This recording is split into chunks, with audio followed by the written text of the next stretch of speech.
Hey everybody, it's your friend Chris, and I want to talk real quickly about healthcare. I don't know if you can hear me. I'm driving the van on the highway, and it's a little rickety. But anyway, last night at the Bernie Sanders town hall in Bethlehem, Pennsylvania, which is right near where I live, Brett Baier asked the audience, "How many of you have insurance provided for by your employer?" And a bunch of people raised their hands.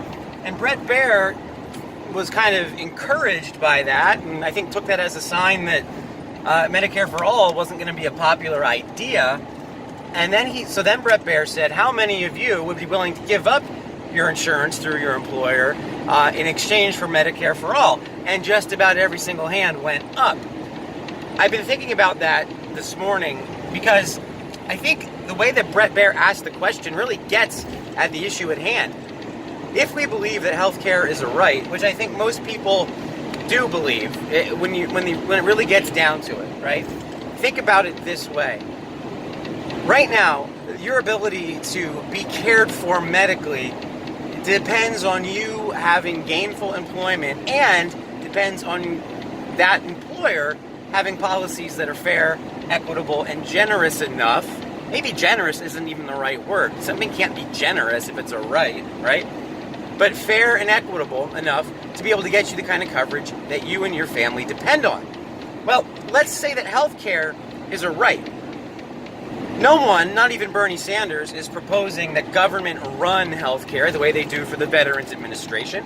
I think that was a good answer. Although I don't know that Bernie's entirely right, that most veterans are happy with that care. But I know that that care does a lot of good for a lot of people. But putting that on the side for a moment, if healthcare is a right, which I think history will show that most people believe that it is. I mean, if we're a civilized and advanced society, the richest nation in the history of the world, and we want to say healthcare is not a basic human right, I think that's barbarous.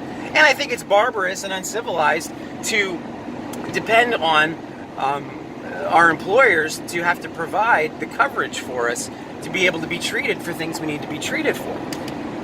What I'm trying to get at is, there's a classic liberal, and by liberal here I mean John Locke, the liberal vision of the founders of the United States of America. In classical liberalism, the idea is that governments are instituted among people to secure and protect universal rights. Rights don't come from the government. Rights come, according to the Declaration of Independence, or from nature and nature's God.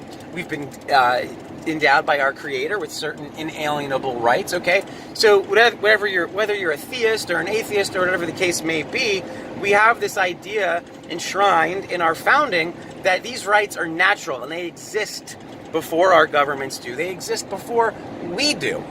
So if healthcare is a right, okay, and we can talk about whether or not the right to life, liberty, and the pursuit of happiness would include healthcare, I would argue that it does.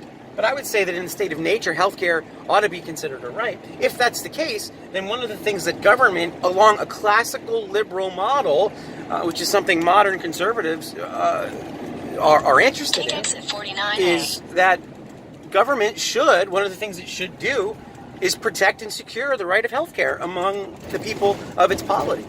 So I think that's the way we're moving. I don't think it's going away. We love Medicare. 1,000 feet, merge onto Pennsylvania 100 South. Sorry, my GPS is on. But we love Medicare. No one wants to cut that. Well, Donald Trump's budget wants to cut it by, I think it was it 800 and some million? I don't remember the exact number. But he wants to cut it. But Medicare for all is the next logical step in the political evolution of our society as we move toward a more enlightened understanding of basic rights and about how government should be instituted among people to protect and secure those basic rights. That's my 4.5 minutes on healthcare today. Have a good one.